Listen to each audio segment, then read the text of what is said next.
Bom dia, sexto ano, tudo bem? Nessa videoaula vamos fazer a correção de algumas atividades do livro de gramática, primeira parte ali das atividades do primeiro capítulo, tá bom?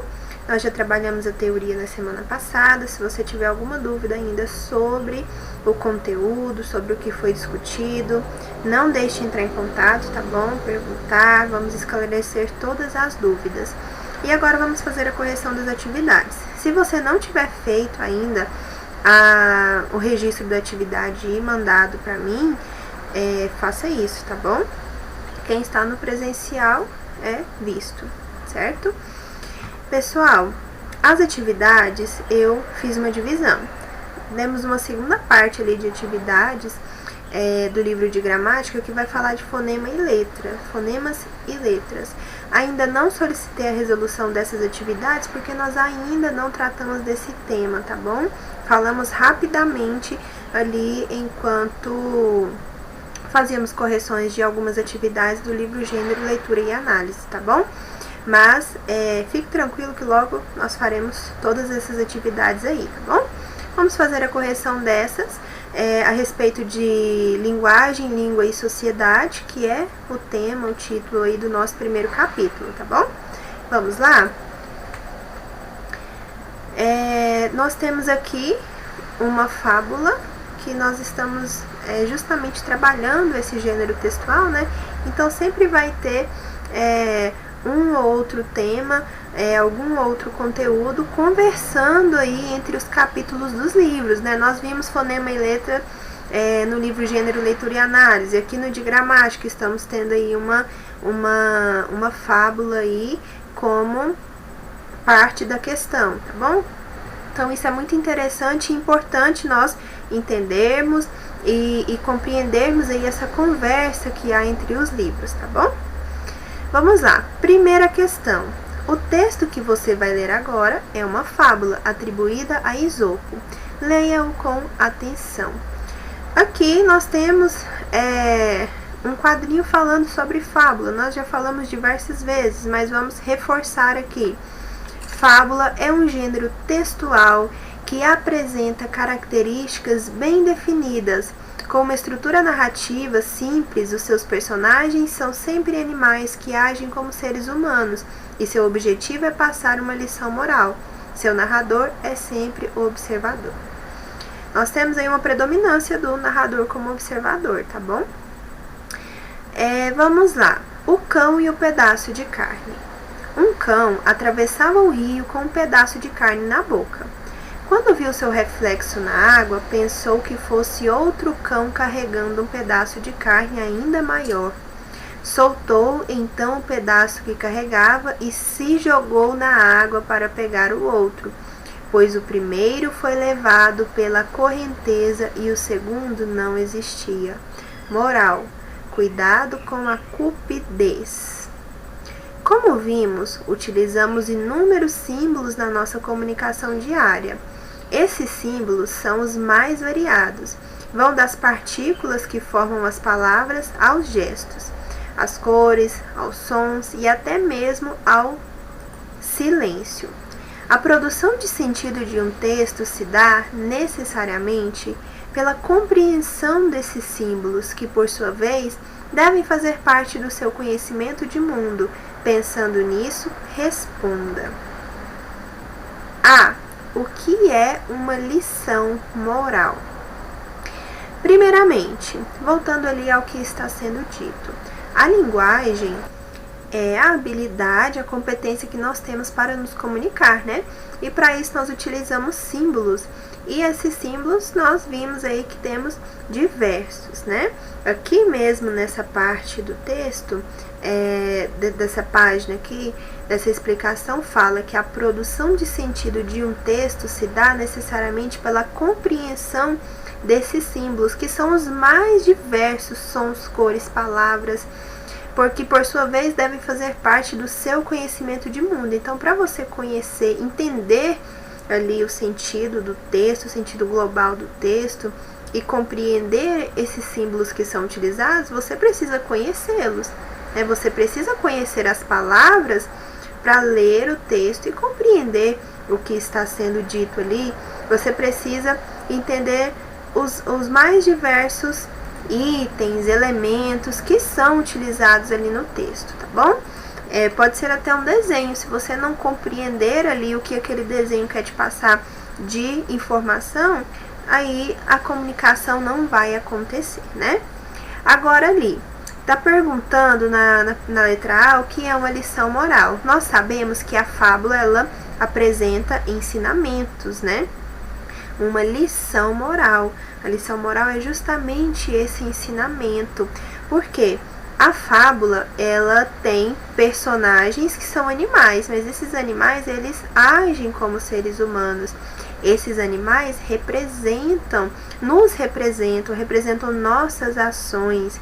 Então, é um gênero textual que é cercado ali de moralidade, de ensinamento, e é justamente esse o objetivo da fábula. Quando nós trabalhamos gêneros textuais, todo gênero tem uma função. A função da fábula é trazer um ensinamento, tá bom? Então, entender o que é uma lição moral é fundamental para compreendermos e vermos ali a importância e a função de uma fábula, tá? Então, a lição moral é um ensinamento, é aquilo que a fábula vem nos ensinar. B. Qual é o sentido da palavra cupidez presente na moral dessa fábula? Cupidez é uma palavra diferente, né? Talvez a maioria de nós não a conhecemos. Então, agora vamos conhecer, pesquisar no dicionário e passar a utilizar essa palavra, tá bom? Nos seus textos, nas respostas. Assim, loguinho você adquire ela aí, pega ela pro seu léxico, pro seu vocabulário e vai utilizar com naturalidade, ó. Cupidez significa ganância. O cão, ele foi ganancioso. Ele tinha o dele, mas ele queria mais. E ele foi tão ganancioso em querer aquilo que ele nem tinha certeza, né? Ele só viu aquela imagem ali na água, porém a imagem era o reflexo dele. Ele perdeu até aquilo que ele tinha. Foi com o olho muito grande, foi ganancioso. C. A cupidez normalmente tem um valor positivo ou negativo na nossa sociedade. Pessoal, a ganância, ela tem um valor positivo ou negativo? Negativo, né? Não é bom ser ganancioso. A sociedade em geral concebe a cupidez como uma postura negativa. D. Identifique no texto a palavra utilizada para indicar quantidade. Que símbolo numérico representa essa quantidade? Vamos lá. Lá no texto nós temos uma palavrinha que indica uma quantidade. Um cão atravessava o rio com um pedaço de carne na boca. Observe, um pedaço de carne na boca. Esse primeiro aqui, ele não indica quantidade, tá bom? É um artigo indefinido. Nós não sabemos que cão é um cão. Agora, esse segundo aqui, essa segunda palavra indica quantidade. Ele estava com um pedaço de carne na boca. Então, a palavra é e o símbolo numérico que representa essa quantidade é o número 1. Segunda questão. Tendo o cuidado necessário para não mudar o sentido da lição moral presente nessa fábula, poderíamos substituir a palavra cupidez por. Nós vimos que cupidez significa ganância, significa cobiça. Cobiçar, desejar ali aquilo que não é dele, aquilo que ele não precisava, porque ele já tinha carne, ele foi ganancioso, ele cobiçou aquele pedaço de carne que ele viu, tá? Então, letra A. 3.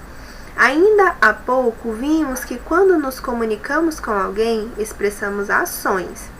Voltando à fábula O Cão e o Pedaço de Carne, podemos afirmar que a sua lição moral é uma ação que equivale a uma pergunta, uma informação, um conselho, uma reclamação ou um castigo. Pessoal, a lição moral é o que para nós? O ensinamento. São conselhos, né? A fábula, né? As fábulas, elas trazem ensinamentos e esses ensinamentos nos aconselham, né, como nós devemos ou não agir. Ali nós vimos que nós não podemos ser gananciosos, nós não podemos cobiçar aquilo que nós não precisamos, certo? São conselhos. Quarta questão. Entendendo que a lição moral da fábula é uma ação, podemos afirmar que quem a executou foi o pedaço de carne maior, o narrador, o cão, o leitor, o cão que apareceu refletido na água. Pessoal, observe como a questão 4 conversa com a 3. Leia. Podemos afirmar que a lição moral é uma ação que equivale a um conselho. E quem nos dá esse conselho? Quem executa essa ação de nos aconselhar? É o narrador que está contando a história, que está nos aconselhando, tá bom? Letra B, o narrador. Quinta questão. Leia o texto seguinte e responda as questões. A vaguidão específica. As mulheres têm uma maneira de falar que eu chamo de vago específica. Richard Gaiman. Maria, ponha isso aí lá fora em qualquer parte. Junto com as outras? Não, ponha junto com as outras não. Senão pode vir alguém e querer fazer coisa com elas. Ponha no lugar do outro dia. Sim, senhora. Olha, o homem está aí. Aquele de quando choveu? Não, o que a senhora foi lá e falou com ele no domingo. Que é que você disse a ele? Eu disse para ele continuar. Ele já começou? Acho que já. Eu disse que podia principiar por onde quisesse. É bom? Mais ou menos. O outro parece mais capaz. Você trouxe tudo para cima? Não, senhora, só trouxe as coisas. O resto não trouxe porque a senhora recomendou deixar até a véspera. Mas traga. Na ocasião, nós descemos tudo de novo. É melhor, senão atravanca a entrada e ele reclama como na outra noite. Está bem, vou ver como. Esse texto é de Milor Fernandes e nós temos aí a vaguidão específica, né? Você poderia dizer qual é o assunto da conversa? Por quê? Observe o título, a vaguidão específica. E aí nós lemos todo esse texto aqui, todo esse diálogo, né, entre duas mulheres, e nós não conseguimos identificar qual é o assunto, qual é o tema da conversa delas, né? Elas falaram e não deixaram nada claro. Só quem entende são as duas que estão conversando. Então, quem está fora da conversa e ouve, ou ali no caso nós que lemos, nós não entendemos. Elas têm as referências, elas compreendem, sabem o assunto, tudo que está sendo tratado, nós não, certo? Então, não é possível identificar o assunto da conversa exatamente porque estamos fora dela. Só quem está ali conversando, no caso as duas, conseguem identificar. B. Nesse texto, as mulheres estão se entendendo? Aparentemente, né? Sim, elas conseguem sim compreendê-las. Né? Pelo que se vê, as mulheres estão se entendendo muito bem. Entretanto, como não sabemos o que é o assunto da conversa, ficamos sem entendê-las. Então, pelo desenrolar da conversa ali, elas se compreendem sim. Nós que não conseguimos compreender. Sexta questão. Como vimos, sempre que nos expressamos verbalmente, utilizamos regras gramaticais. No entanto, a língua não é somente a sua gramática. Pensando nisso, discuta com seus colegas e o professor. Só é possível uma pessoa escrever e falar bem se souber todas as regras da gramática ensinada na escola? Todas as regras da gramática ensinada na escola. Pessoal, antes mesmo de ir para a escola, nós aprendemos a nos comunicar. Talvez não aprendamos a escrever, né? Só quando a gente chega na escola, começamos a ter aulas ali lá no início de caligrafia e tal, aí sim nós aprendemos a escrever. Mas a comunicação não depende apenas da escrita. Nós aprendemos a falar antes e nós aprendemos a falar justamente seguindo essas regras gramaticais, né? Algo muito natural, tá bom? Então aí é uma questão para se refletir e discutir com colegas e professor, mas reflita aí, se quiser escrever algo aqui nesse espaço, nessas linhas aqui do Tome Nota, tá bom? Tudo bem, mas é um momento de refletir, algo que nós até já conversamos quando estávamos tratando aí da teoria do primeiro capítulo, tá? 7. Leia a tirinha a seguir. Serafim, você está desenhando? Estou, Luzia. Vou desenhar todos os professores novos. Posso ver? Pode. Caramba, você é um hominídeo. Você já ouviu falar sobre arte rupestre? A palavra rupestre tem origem do latim rups e significa rocha. A arte rupestre é então uma arte feita na rocha. Foi assim que ficaram conhecidas as obras artísticas realizadas há milhares de anos pelos primeiros seres humanos, hominídeos. Faça uma pesquisa sobre esse tipo de arte e explique. Aqui a Luzia perguntou se o Serafim era um hominídeo, porque o que ele desenhou ficou tal qual uma pintura rupestre, né? Era uma forma do hominídeo ali se comunicar, né? Registrar ali sua vida, caça, enfim. A partir da pesquisa que o enunciado pede para você fazer, vamos responder. A. De que maneira os seres humanos produziam as tintas utilizadas em suas pinturas na pré-história? Eles pegavam tudo da natureza, né? Eles se utilizavam ali dos recursos que a própria natureza oferecia. As tintas utilizadas nas pinturas rupestres eram produzidas em geral por meio de uma mistura de água e argila de diferentes tonalidades. Observe, água e argila, tudo natural, ali de tonalidades diferentes, eles faziam as tintas.